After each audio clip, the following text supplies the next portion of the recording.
श्रीमद् भागवत गीता में भगवान कृष्ण के उन उपदेशों का वर्णन है जो उन्होंने महाभारत युद्ध के दौरान अर्जुन को दिया था।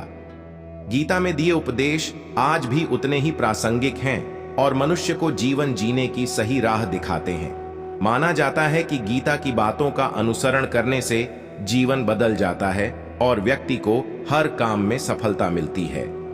आइए जानते हैं श्रीमद् भागवत गीता के उन अनमोल मंत्रों के बारे में जो हमें जीवन की कई अहम बातें बताते हैं। भागवत गीता में श्री कृष्ण कहते हैं कि किसी भी कार्य में सफलता प्राप्त करने के लिए मन पर नियंत्रण रखना बहुत जरूरी है।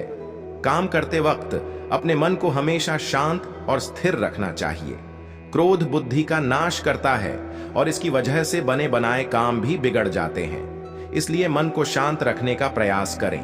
श्रीमद् भागवत गीता के अनुसार हमें कोई भी कर्म बिना फल की इच्छा के बिना ही करना चाहिए। अगर किसी कार्य में सफलता प्राप्त करना चाहते हैं तो सिर्फ और सिर्फ अपने कर्मों पर ही केंद्रित करें।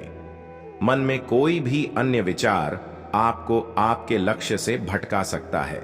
गीता के अनुसार व्यक्ति को कभी भी अपने कर्मों पर संदेह नहीं करना चाहिए।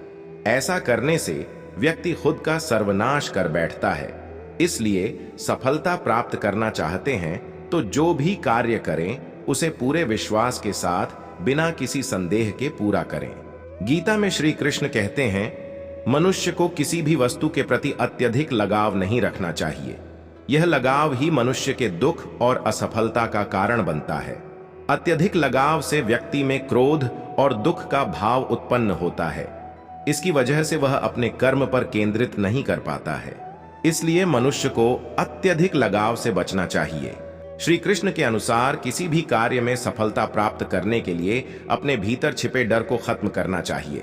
यह सीख देते हुए कृष्ण ने अर्जुन को कहा था कि हे अर्जुन, तुम निडर होकर युद्ध करो। अगर युद्ध में तुम मारे गए तो स्वर्ग मिलेगा और अगर जीत गए तो धरती पर राज्य मिलेगा। इसलिए अपने मन से डर को खत्म कर दो।